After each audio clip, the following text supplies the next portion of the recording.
Whether you are a beginner or an experienced colorist, you've likely been tasked with fixing a person's skin from a Rec. 709 conversion. Or your client comes back to you after spending hours of color grading for them and says, "This is good, but their skin looks bad," or "It's too red. Can we fix this?" This can be quite frustrating for you, especially if the client has a strict deadline that you fear on missing out on. Today, I'm going to show you a hidden tool inside Resolve that'll help you achieve the perfect skin tone while also taking your footage to the next level. So be sure to stay till the end of the video. Before we get started, please leave a like and subscribe. Now let's dive in.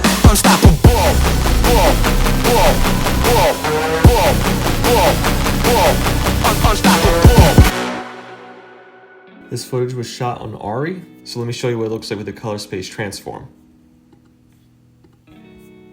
What we can see here, there is an overabundance of yellow in this image, so my goal was to create some color separation so I can separate his skin tones from the hues of the sheets, while also making it feel like it was shot on film. Hence why we have the film grain node here and the halation here. So the first thing I actually did before I applied my Kodak LUT is I actually balanced it out right here with my offset, before, after. As we can see, his skin is separated from everything else. And now let's continue.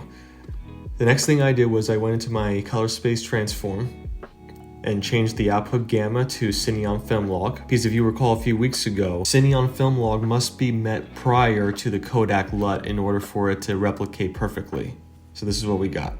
We still have a decent amount of color separation with the skin, but we're not done yet. So the next thing I noticed was his skin and the image overall was pretty overexposed, and you can see it here in the waveform. We're sitting pretty top heavy here. So the next thing I did was I went into this exposure node, went into my HDR palette, and brought my global to pretty much a full stop in the camera.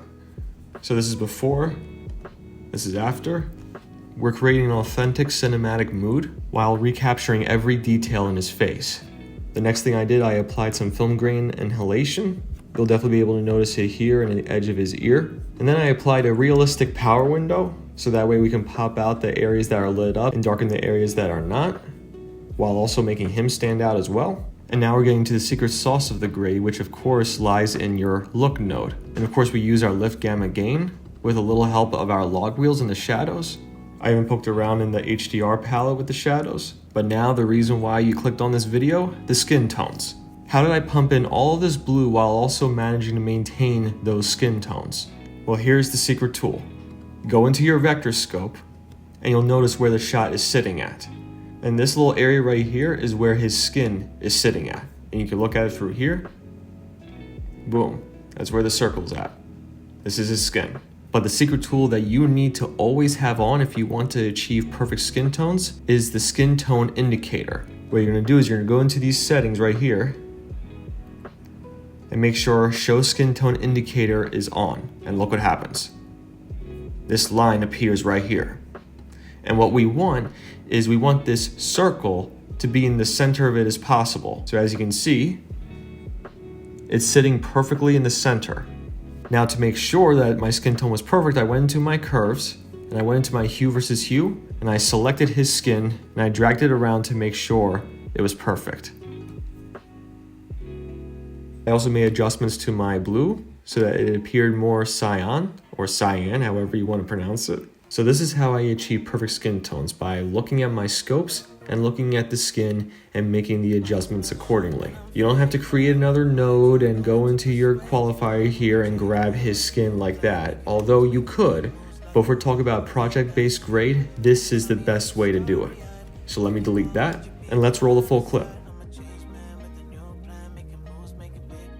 Once again, I hope you guys really enjoyed this one. I hope it was simple and easy to understand. Once again, please leave a like and subscribe, and I'll catch you in the next one. Peace.